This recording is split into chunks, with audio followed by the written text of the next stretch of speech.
Welcome back to the Herbalist Hour. Today, I'm really excited to have on Elaine Sheff from the Green Path Herb School based in Missoula, Montana. Welcome to the show, Elaine. Thanks, Mason. I'm really excited to be here. Welcome to the Herbalist Hour. This is where community gather, merging the power of people and flowers, the sweet and the bitter to the salty, the sour. Oh, mommy, it's time for the Herbalist Hour. Yeah, this will be a lot of fun. Get to know you a little bit more. We were talking pre-call about some of these exciting talking points that we got going on. But for now, I'd like to get to know Elaine a bit more. So what were you like as a kiddo, and were you kind of always into plants? I was super shy as a child. Like I almost never spoke. And so it was actually a huge stretch for me to start putting myself out there and, like teaching about herbs and stuff when my history, well, as a child, I loved herbs. I loved plants. And I had this one tree in particular that I had this deep connection with. It was a weeping birch in our front yard. I spent hours, my sister and I, with that tree, in all kinds of fun ways. So, so I've always really loved herbs and plants in general. And then I forgot what I was going. Oh, I was going to tell you that as I knew I wanted to be an herbalist since I was probably in my very early 20s. And so I went to college and got a degree in environmental conservation. By the end of college, I was like, I knew I wanted to be an herbalist. And so my husband and I opened Meadow Sweet Herbs in Missoula, Montana, about, I think it was like 26 years ago, something like that. Yeah. And we owned it for 18 years and we manufactured herbal products. We had already worked for other herb companies, both of us. And and we sold it after 18 years and started Green Path Herb School, which is like my favorite job in the entire universe. I love it. Yeah, you really found your path and your green path, I guess. And so is Meadow Sweet still around, or did you sell that? We did sell it. Okay. Yeah, it's had two owners since us, students and former employees, and it's still my favorite store in Missoula. I absolutely love it. Yeah. So, and the school is right above Meadow Sweet, so we have. Oh, nice. Yeah, and a lot of our graduates work there, and so it's still a great store.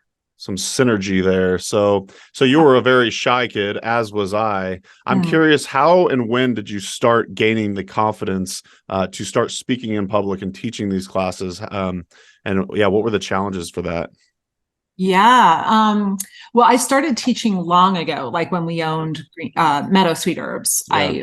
So we have taught actually, I started teaching even before that. Yeah.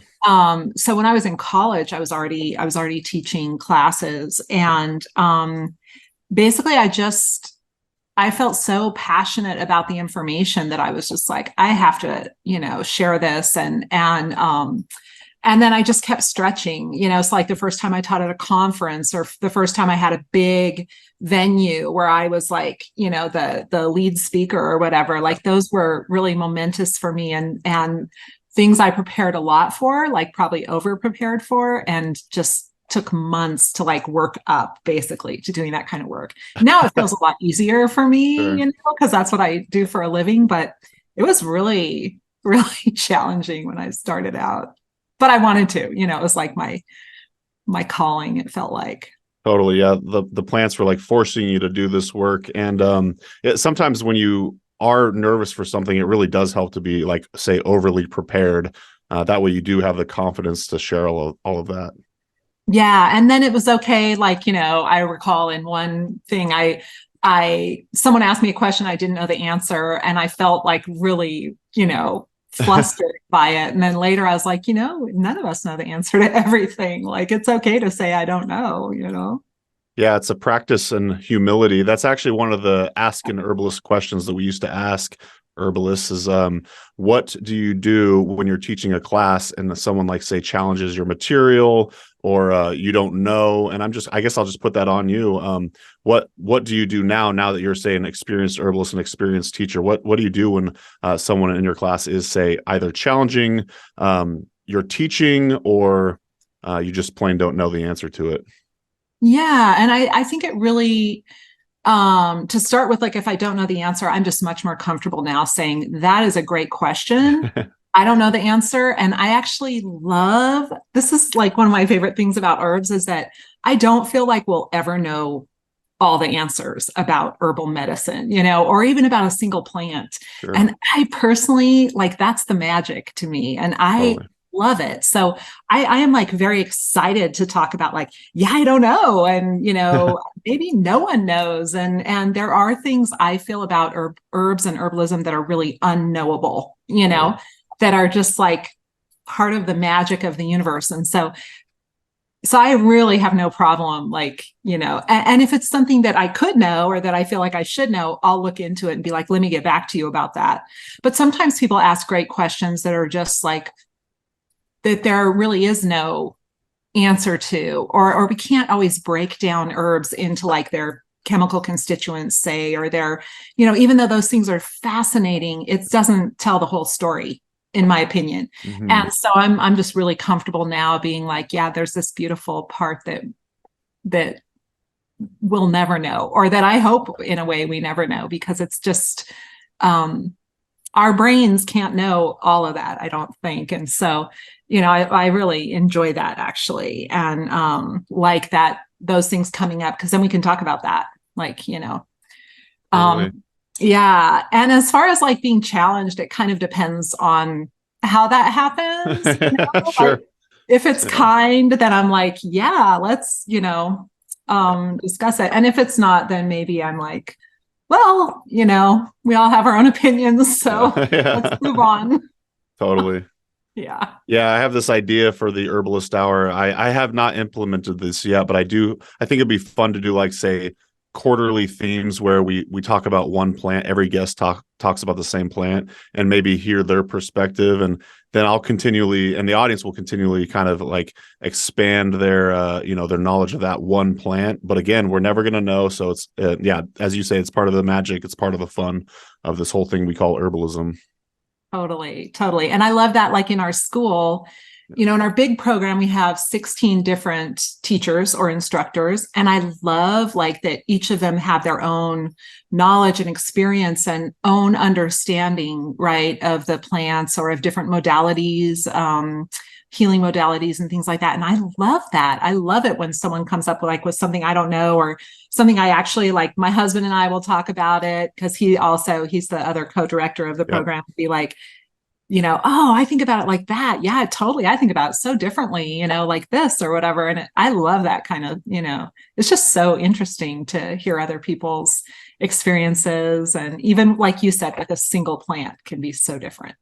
Totally. And that's why I like your monographs and the monographs on, say, HerbRally, because I really like to incorporate not just like where does this plant grow, the botanical, aspects of it, but also, individual stories and say clinical use or just everyday life. So those are the really interesting monographs to me, the ones with story included.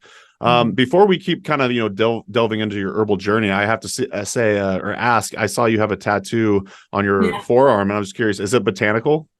It is. It's a passion flower. Oh, awesome. I saw on your Instagram that you've been growing passion flower in your house, and you bring it in during the winter. In the school, and then it bloomed. Yeah. Was that last year? Yeah, it was, it's bloomed only twice. And I've probably had that plant it's like in a huge pot, for 20 years now. And it's only bloomed twice. And, because passion flower doesn't want to grow in Montana. Right. It's like, what am I doing here? Why? Well, I guess I asked because I haven't shared this on the podcast yet, but I just got this done. I don't know if you could see it. Oh, wow. That's beautiful. Dandelion. Literally just Love that. 4 days ago. Yeah. So, would you say passion flower is one of it, like your quote unquote spirit plants? I was actually going to get dandelion on my arm. And then at the last minute, I was like, I think I'm going to get passion flower. And it was actually, I won't go into a big story, but I just found out about maybe 2.5 years ago that I have a sister in Thailand, was I was actually going to ask you about that story. Yeah. My dad was in the Vietnam War. He had an affair over there. And I have this amazing, beautiful Thai sister who I got to go visit about a year ago now. And her daughter, my niece, is a tattoo artist. So she did this. But yeah, and so that the tattoo represents all kinds of things, just, new family and Thailand. I was there for 3 months, which was really a lot of fun. So oh yeah, I bet that was just a life-changing event for you. And actually, so I got this on my way to the Great Lakes Herb Fair, and one of my best friends from like 3rd through 5th grade happened to be in Kalamazoo, Michigan, and I stopped in and I got it done there. So we've got like botanicals in the same spot on our same That's arm. awesome. I think. Yeah, I love that. Yeah, totally. Love it. Just a quick break from the show to thank our presenting sponsor, Oshala Farm. Oshala Farm is a beautiful and vibrant certified organic herb farm based in Southern Oregon, where they grow and sell over 80 different plant species. The founders, Elise and Jeff Higley, have been longtime friends, so I highly trust their growing methods and ethics. You'll love the potency and vibrancy of all the herbs they have to offer. To learn more and purchase their herbs and other organic goods, head to oshalafarm.com.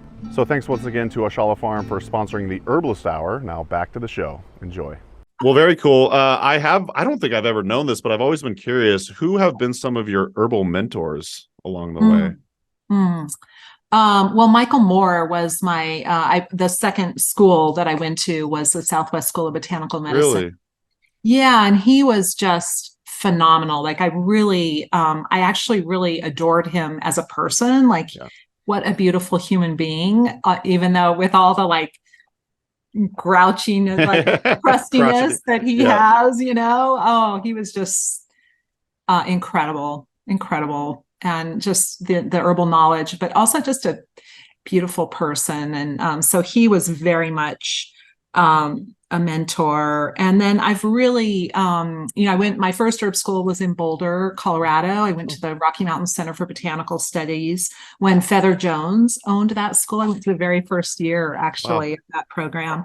And that was amazing. There were such great herbalists there. So I studied with, people that many folks might not know, like Ann Drucker or Catherine Hunziker, who owns Wish Garden Herbs. And I worked for her for Wish Garden for a while. That was my second big kind of herb job. Wow. Yeah.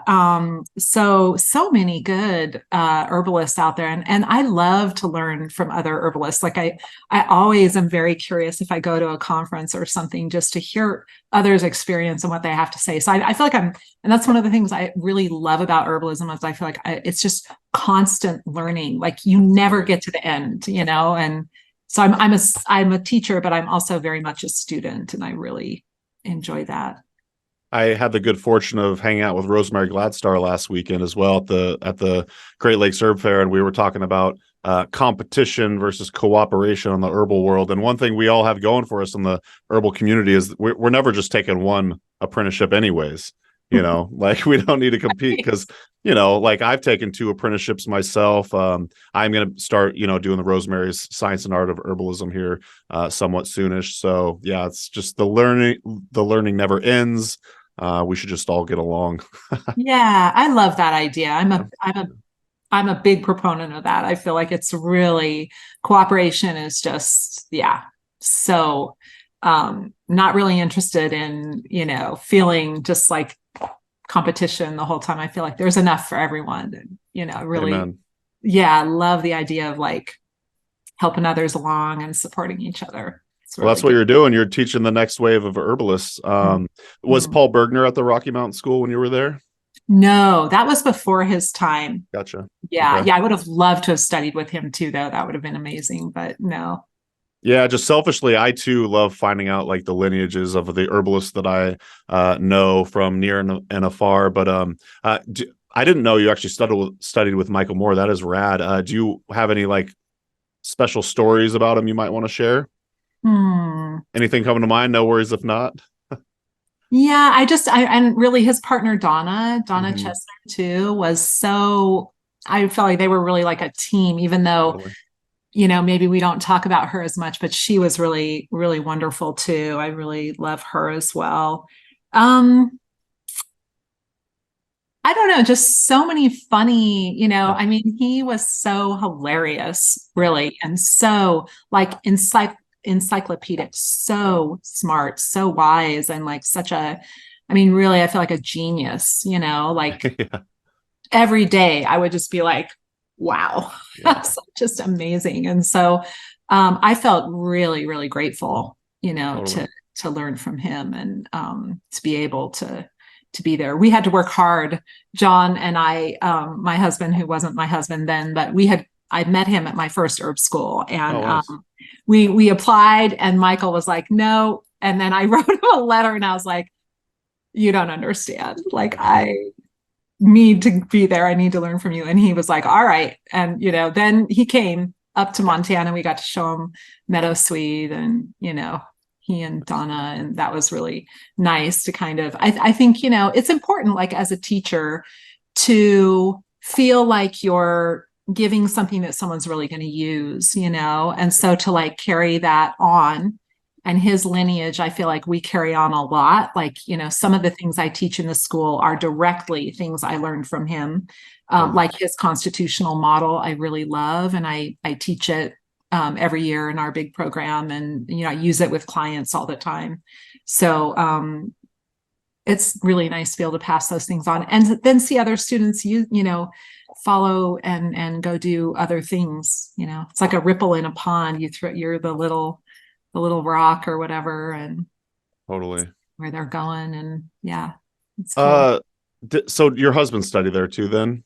Yeah. Oh, awesome. Yeah. So when you say constitutional, what did you say, physiology?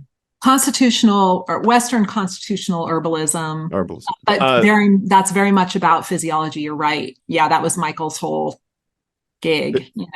Did he use the adrenergic to anabolic? Is that kind of what you're referring to, or? Yeah. And excesses, organ system excesses and deficiencies, right? And then those kind of overlying stress patterns based on hormonal response, like adrenaline, or exactly. Awesome. Yeah, because I studied, my first apprenticeship was the Columbine School of Botanical Studies with Howie Brownstein and Stephen Yeager, and we talked a lot about adrenergic versus anabolism and whatnot. I kind of thought maybe there was some parallel to the Southwest school, but we were talking about the Herbal Foundations course that you have coming up, and so are you talking about the this constitutional? I keep wanting to say constitutional physiology. Do you talk about that in the Herbal Foundations course? Not so much in Herbal Foundations. We touch on it a little bit, but because it's so in depth, I literally teach hours just on that topic. Yeah.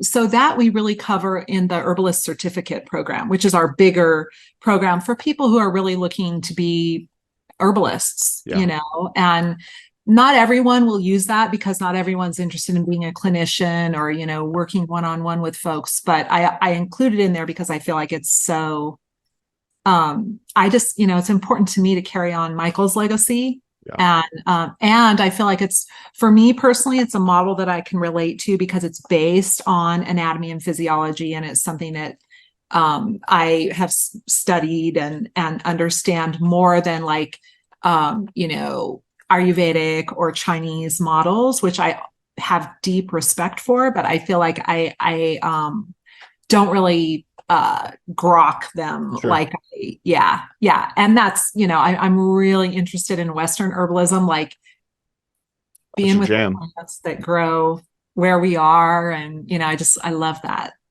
connection.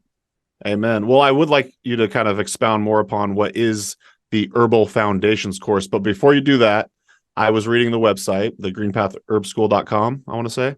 Yeah. And I just got to like highlight this part that I read. To my understanding, it's both online and in person in Missoula, Montana, but I'll let you go into the spiel a bit more here in a second. But you said, or you all highlight that most online herbal learning has a 15% completion rate, but your Herbal Foundations program has a 95% completion rate. Now, as someone who's kind of in the like online herbal education world, that's kind of what I've always heard. A lot of times people will sign up for these courses, not make it very far, and then just quit, or say they'll come back to it later or whatever. But 95% completion rate is absolutely insane. Like, that is so good. So why don't you kind of talk a little bit about that, and then just tell us more about the Herbal Foundations course. Yeah. So I believe that the completion rate is so, and those are folks who get a certificate at the end of a program, which basically says like, I did the work, this is what I did, this is how many hours. It's not like, there's no certification for herbalists in the United States, right? Which is always confusing. And, so unlike, say, acupuncturists or massage therapists, herbalists are not accredited, or we don't have like a national board or whatever, right? We have the American Herbalist Guild. Love them. Yeah. Highly recommend being a member.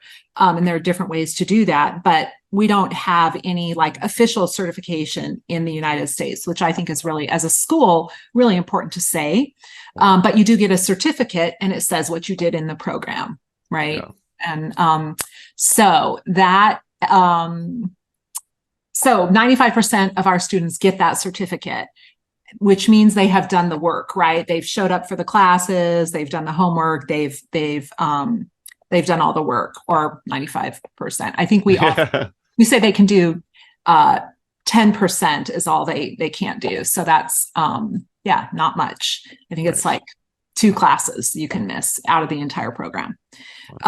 So I think that why we have such a successful graduation rate is it's live. So people are, and they don't have to show up live because they can watch the video recording, but we really encourage people to come live. We work really hard to make it like a community experience. So we have like a social media group where we all connect, and we do a lot of question answer and a lot of like live talking, on Zoom and that kind of thing.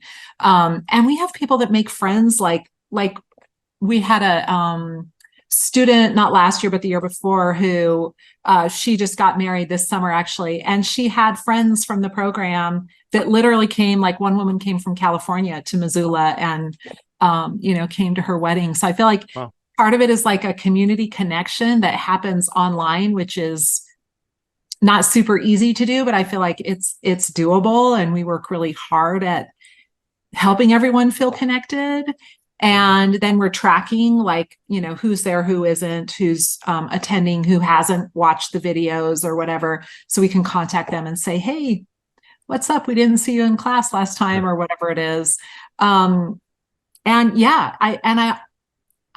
feel like, I don't mean this to sound like bragging, but a lot of our students are like, I did not expect at all, like that quality of, that much. Like, we get that a lot. Like, people are like, I had no idea I would get so much information or such high quality, or I'm so impressed, And so I feel like a lot of our students are very engaged because they are really enjoying the program, and then feeling like they really got more than they paid for, So that delights me. Like, that's always my goal, is for people to walk away going, that was phenomenal. I'm so impressed, or whatever. And so I hope for that with every student, that they will feel that way. It doesn't mean every student does, but obviously we have a high engagement, meaning like they are very engaged. They keep coming back. They want to engage.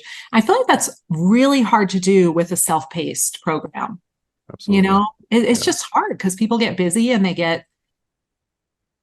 there's no time like slotted for like, okay, I'm going to do it. Or people can do that, right? If they're really organized and committed and whatever. But if you're supposed to show up to a class, it's just easier, I think, to make it happen, Although, like I said, people don't have to be there live. They can watch the video, and that counts too. Yeah, I might have missed this part, but is there an in-person component for the people that do live in Missoula? Like, is it the same? Yeah, there is for the herbalist certificate for our big program. Gotcha.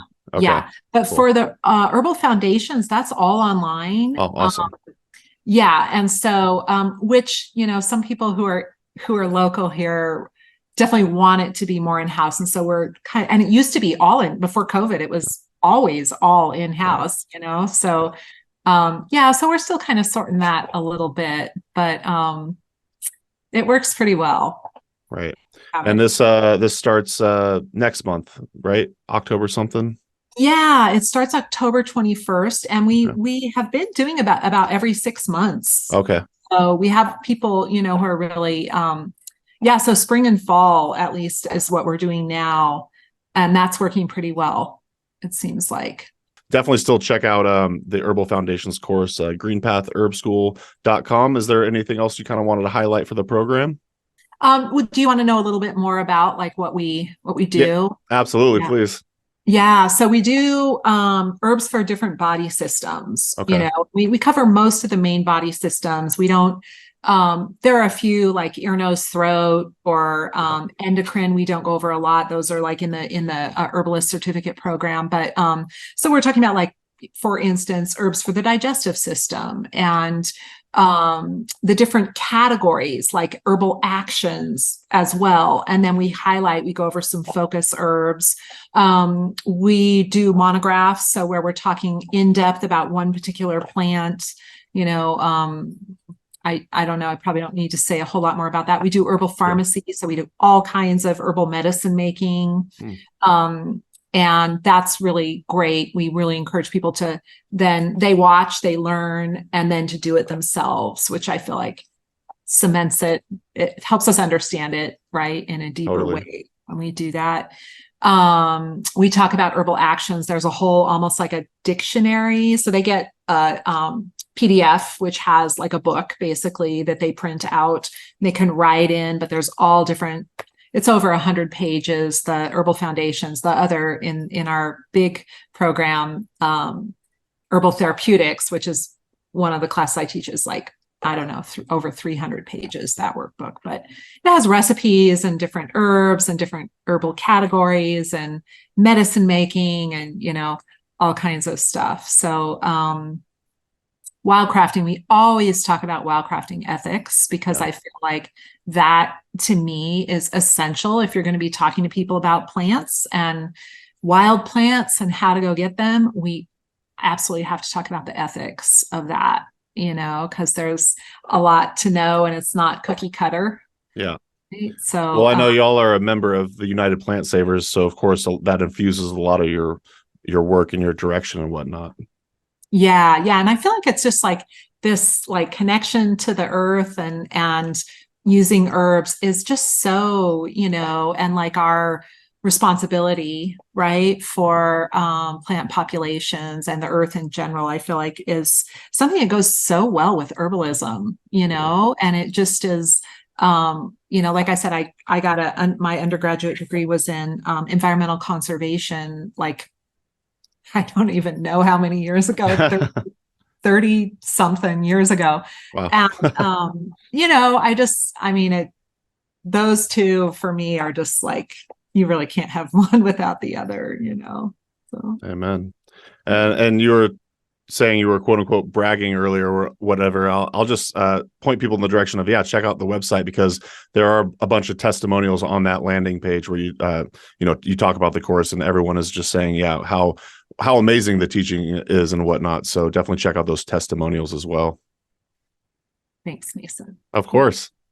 Well, sweet. Thanks for telling us about the Herbal Foundations course. Why don't we shift gears a little bit? You and I were talking a little bit pre-call about this concept that you're working on or developed. It's called layered herbalism. So why don't you tell us what layered herbalism is? Yeah. So layered herbal medicine. And this is something I've been, working on for about 10 years, I would say, where I've been, and this is something, I don't know, I feel like, I guess I first want to say, like, every plant is really like this, so like just using an herb, we do this naturally, and herbalists work in different ways with these things. And so I feel like, probably a lot of what I'm saying, other folks have also done.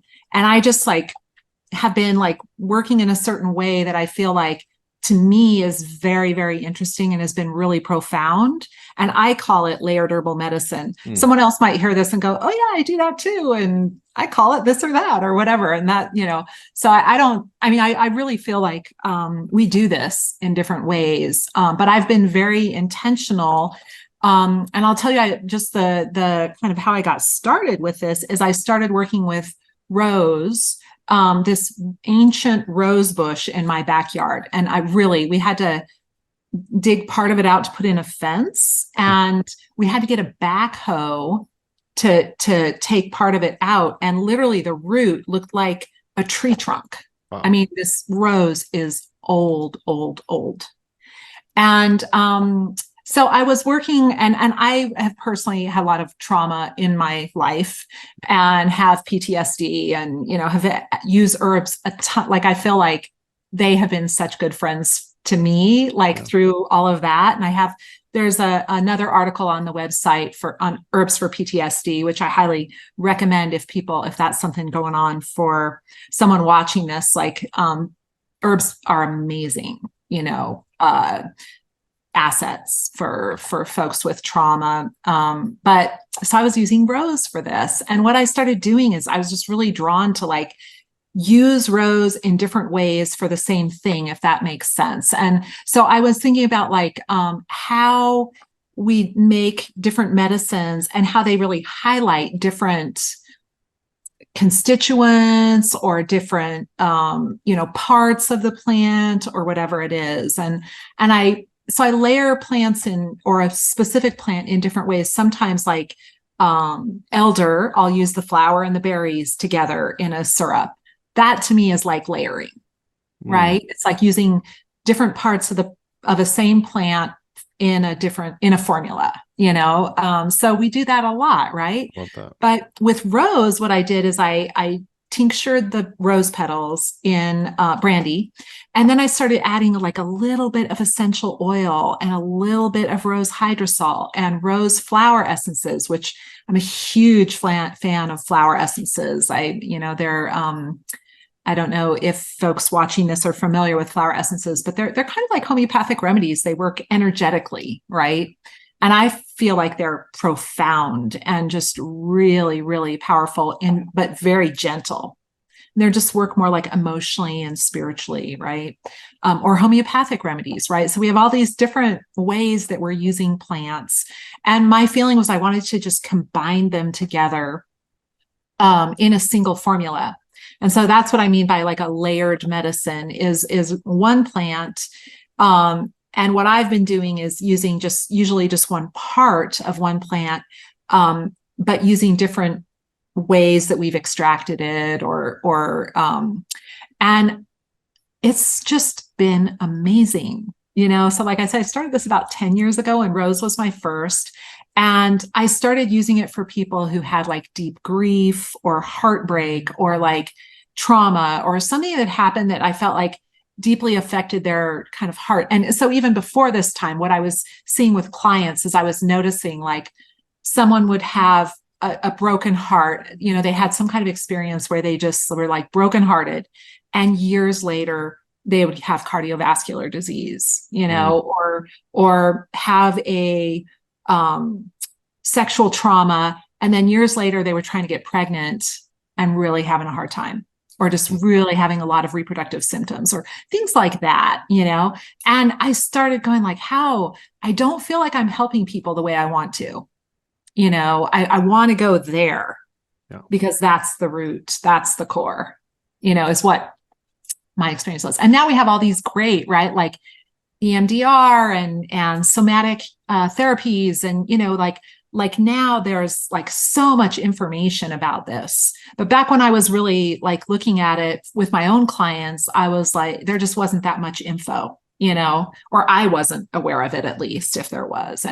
But I knew that like people were holding trauma in their body, basically.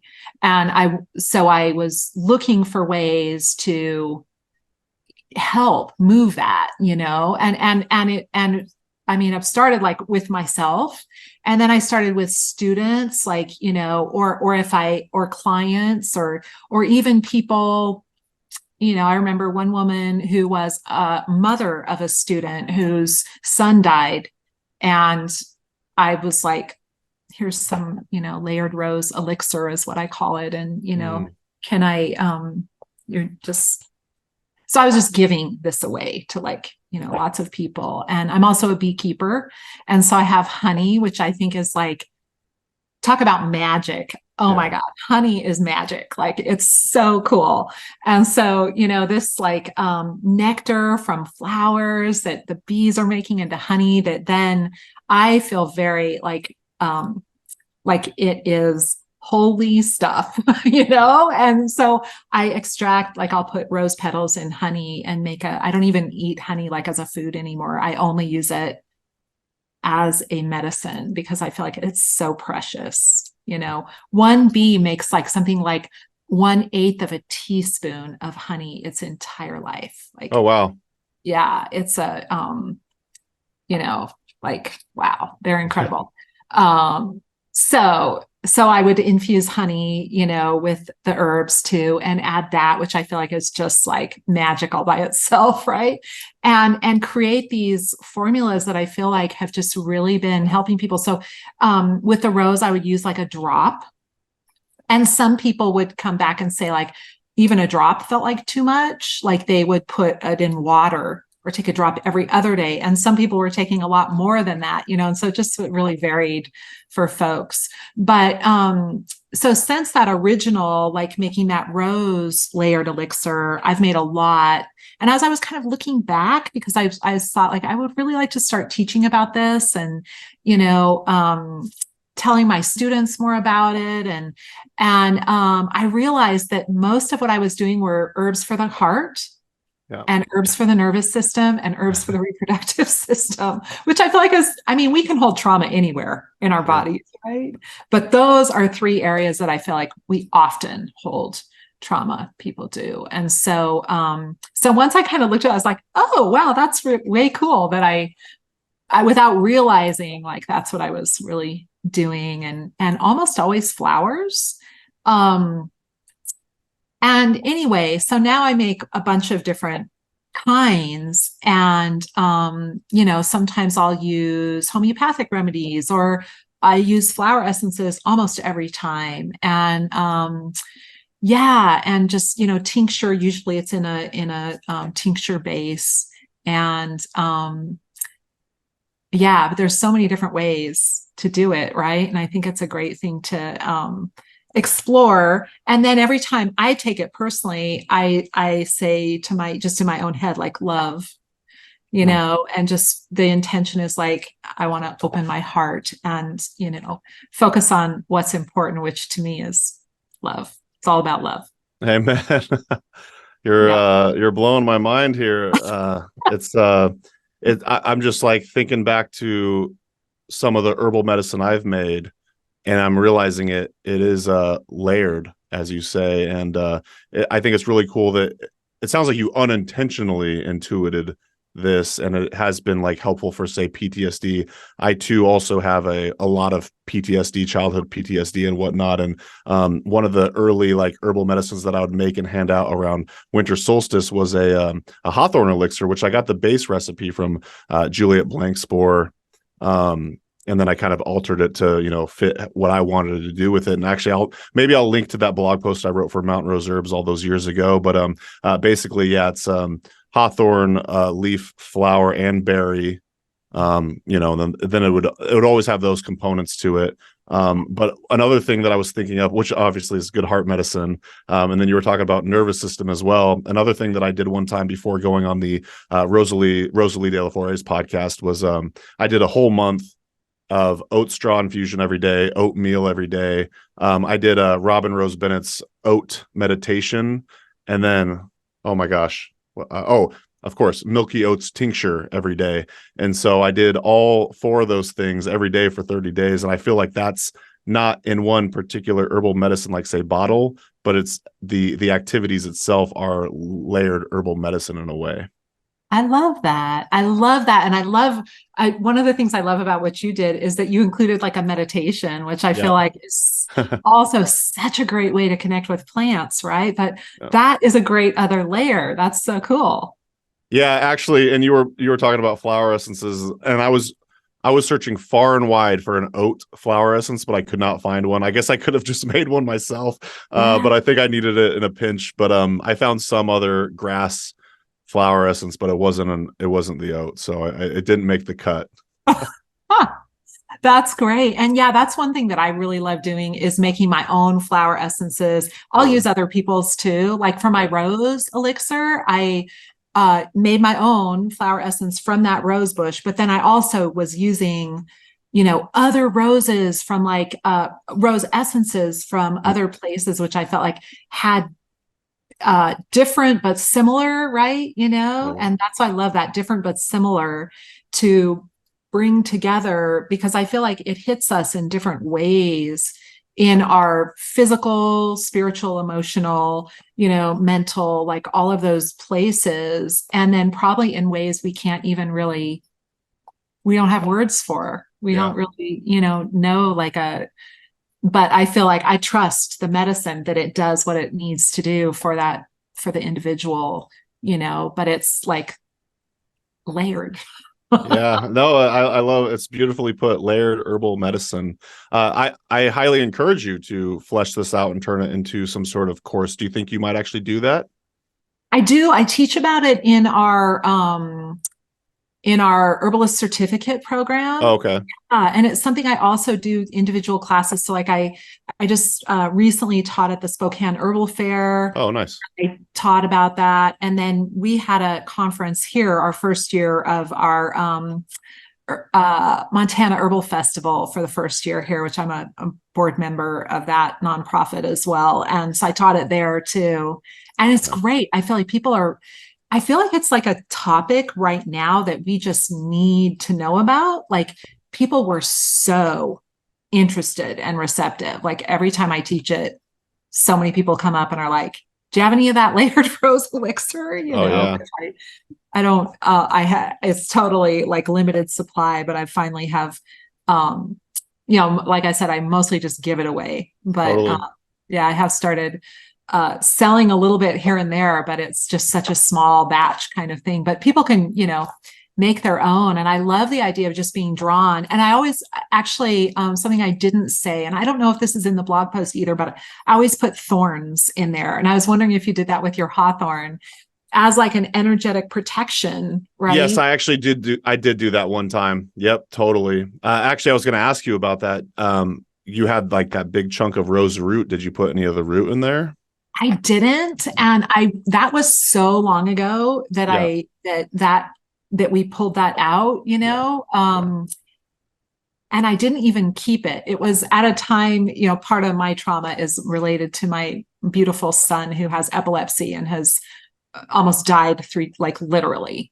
He died once, and we resuscitated him. And so anyway, I have that's a lot of my trauma around that. But so we built a fence when he was tiny because he would run. He would, leave the yard and run. And so anyway, at that time I was like out of my head. He was like, needing brain surgery, and it was terribly intense. So oh yeah, I would imagine so. Yeah. Well, if folks do want to delve deeper, at least from the free, I just got to say, you have so much stuff on your website. You got free stuff, you got courses, a great blog. I'll point folks in the direction of reading more about layered herbal medicine on the Green Path Herb School blog.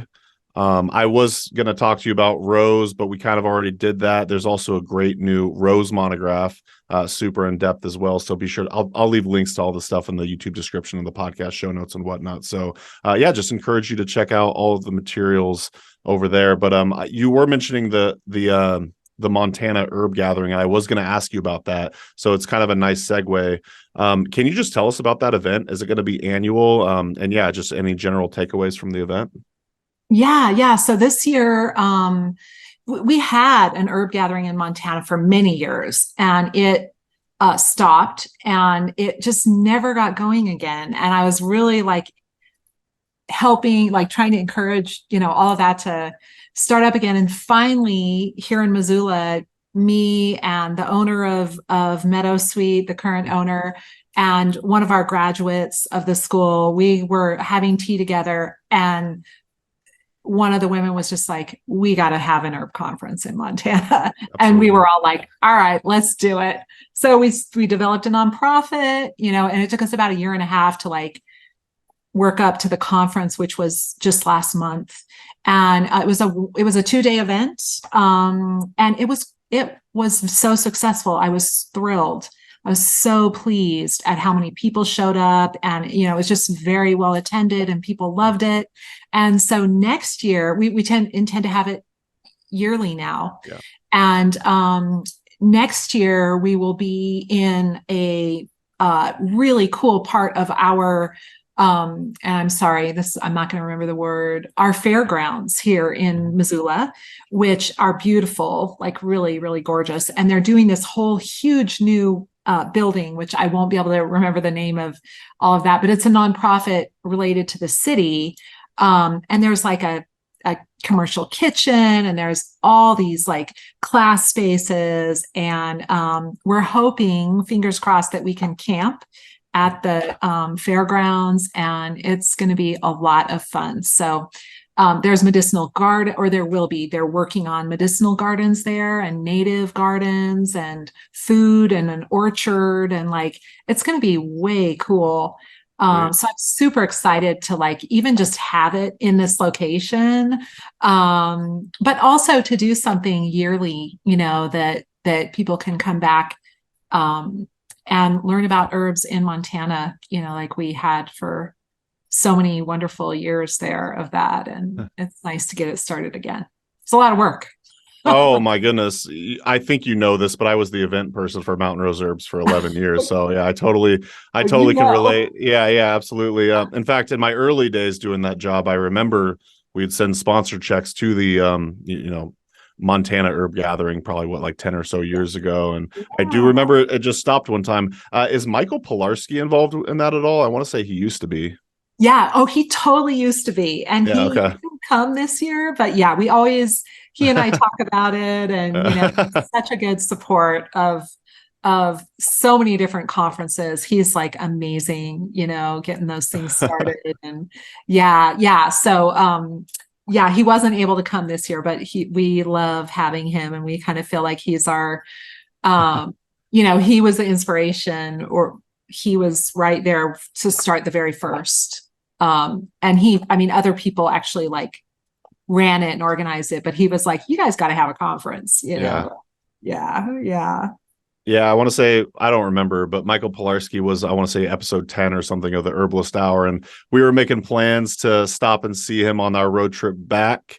And then he was the first person I had to cancel on. And then you were down the road in Montana, and I had to cancel on you, and I was super bummed. So in one trip, I missed out on hanging out with Michael Skeeter Pilarski and Elaine Sheff. So that was a bummer. But we'll link up at some point, I'm sure. We hope you come back. Yeah, I'm sure we will. And so for now, the Montana Herbal Gathering, if I'm understanding correctly, is a 1-day event.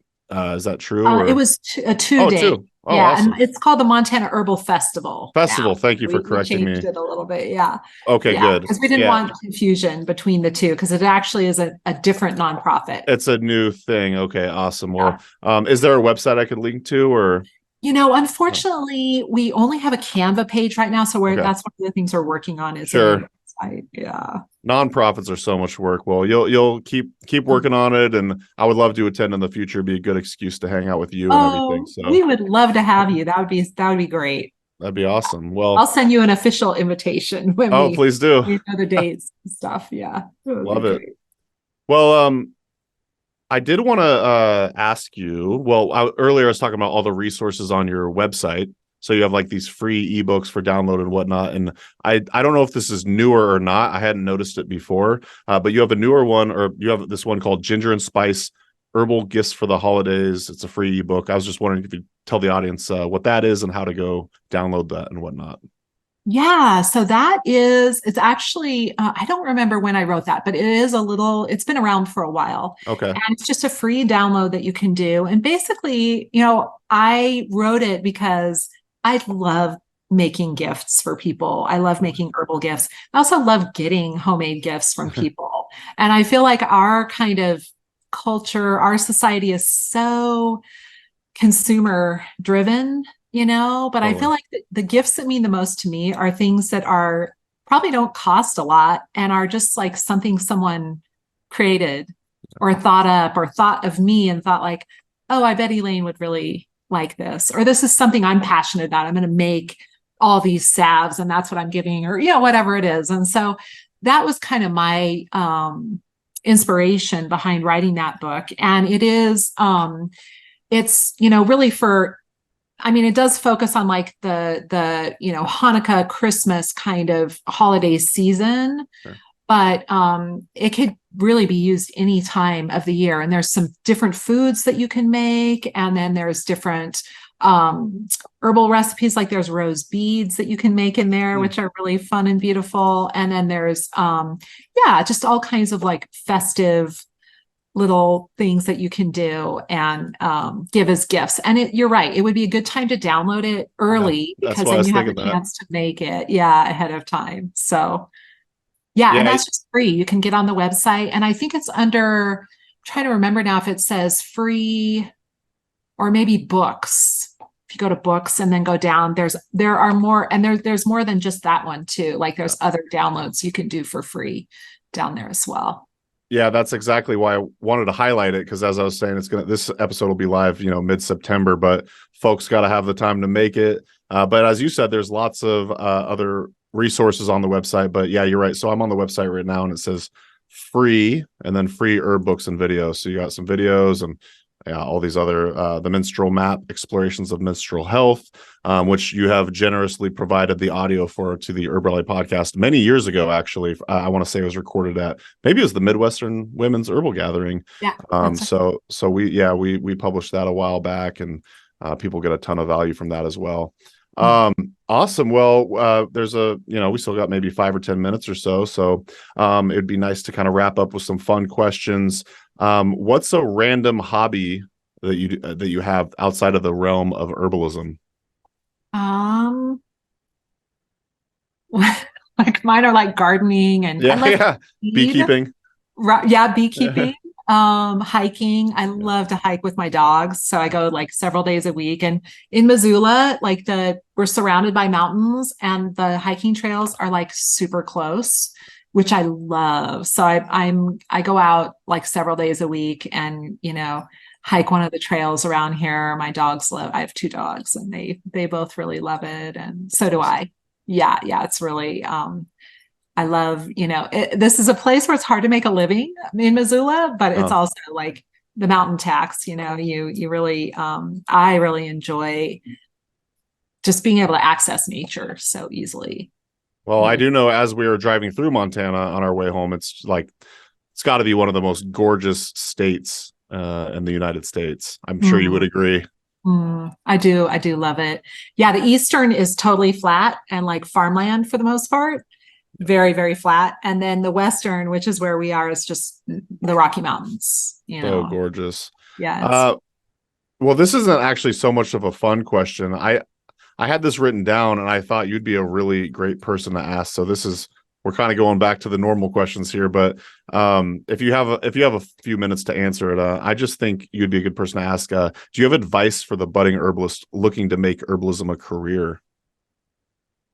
Yeah, definitely. I mean, one of the things Michael Moore would always say that we still tell our students is like herbalists are generalists, or they need to be generalist. And so I have made my living as an herbalist my entire adult life, and I haven't gotten rich. I haven't, made a whole bunch of money. Right. But I have done what I love, what I absolutely love and adore I feel so grateful to have known what I wanted to do and to have been able to do that, and support myself. And so, first of all, it can be done. Yeah. I think that's the first thing to know, that a lot of times people are like, I don't know, like I would love to do it, but how could I, right? Or whatever. Yeah. And I really like Michael Moore's advice, which is basically like, do a lot of things together. So when we started out, we created a store, we manufactured, so we sold wholesale and retail. We taught classes, I saw clients, we had a retail location where we had a bunch of other, vitamins and supplements and herbs and bulk herbs and essential oils and homeopathics and flower essences, all that stuff in one location, right? So to be a generalist, to do lots of different things that can make you money, I think is helpful. But having said that, people also focus in really specifically. I have graduates who grow medicinal plants and sell them at the farmer's market, and that's their jam. Yeah.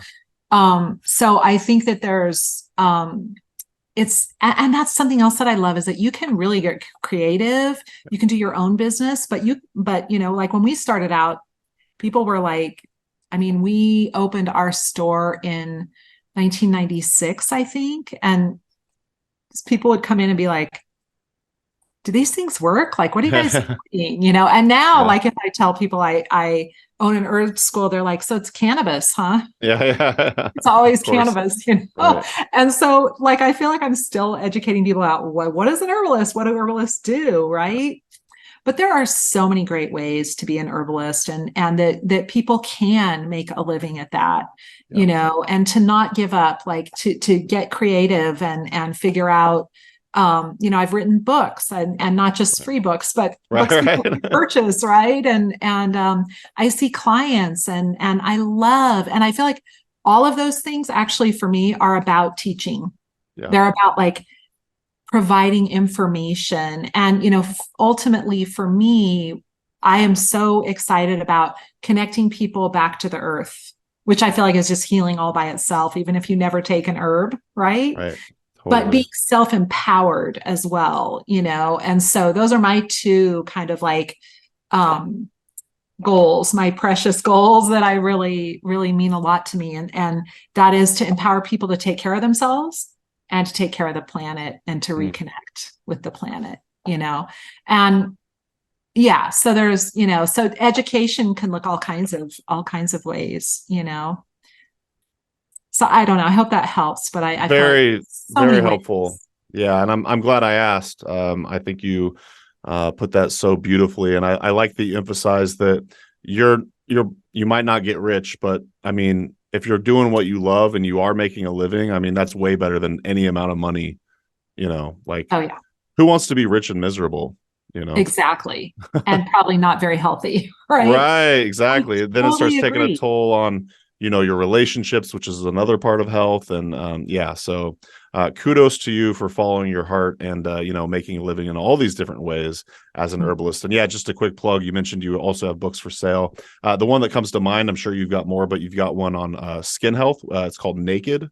So I'll be sure to leave a link to all of the different books that you could purchase from Elaine as well in the show notes. So, well, why don't we wrap it up with, I've been asking some guests this to end the show. What do you love about being an herbalist? Oh, I suppose it's, kind of gets back to like, well, personally, herbs for me, I feel like they saved me. I do not know where I would be without herbal medicine. Using herbs myself, right, for my own health concerns and especially through like these tremendously stressful times I've had. I feel like if I hadn't have used herbs for those, I would probably be very sick now by this time. But then I love connecting people back to the earth. I feel like one of the, if I think about like, why are we so broken, honestly, is the word that comes to mind, like that we're just searching for something to fill this emptiness. And I feel like what we've lost is our connection to the planet, to ourselves, to each other. And herbalism embodies that to me. Like, I feel like, it is a way, it's not the only way by far, but it's the way that I love, or one of the ways that I love to really connect back to what's important, I mean, I know that's really vague, but I feel like it does that. So good. Yeah. Yeah. And if I can help other people, if that's their jam, if they love plants, if they, that's how you can do it with so many things. It doesn't have to be herbs, but like to help people make that connection, to help them bridge that gap, to help them find that way to pursue wholeness and connection in their own lives. And I think that does look different for everyone, but plants are one way to do that. And I think they are so generous and so brilliant and so like multifaceted in the way that they do that just to be around them, just like, go out and sit next to a plant is like healing and special, and all our ancestors. I mean, I like to say that you have ancestors that were herbalists, 100% for sure. Right. And so we are following our ancestral path when we go back to herbal medicine. That's what everybody was doing not that long ago, So I think it's healing to go back to that, go back to our roots, if you will. Such a beautiful answer and a beautiful way to end the show. So thank you so much, Elaine. It's been great to get to chat with you for the past hour. I definitely want to do this again. So anytime you want to come on the show, let's chop it up and talk about plants and whatnot. So again, that's greenpathherbschool.com. I'll leave links to all the books and stuff mentioned in the show notes. So thank you, Elaine, for joining us. And thanks to y'all for listening to the Herbalist Hour. We'll see you in the next episode. Thanks so much, Mason. Appreciate it. Thanks so much for watching today's episode of the Herbalist Hour. If you enjoyed it, please give it a thumbs up. And if you want more great herbal content, be sure to subscribe to our HerbRally YouTube channel. If you enjoy these Herbalist Hour episodes and you'd like to join us live, you can do so by becoming an HerbRally Schoolhouse member. Learn more at herbally.com/schoolhouse. And if you want to get your first 30 days for free, use coupon code YouTube30 at checkout. So our HerbRally Schoolhouse members get access to exclusive video classes, monographs, and a lot more herbal community discounts, along with joining these live Herbalist Hour interviews. So one more time, herbally.com/schoolhouse, enter coupon code YouTube30 at checkout to get your first 30 days for free. All right, we'll see you in the next episode and take care.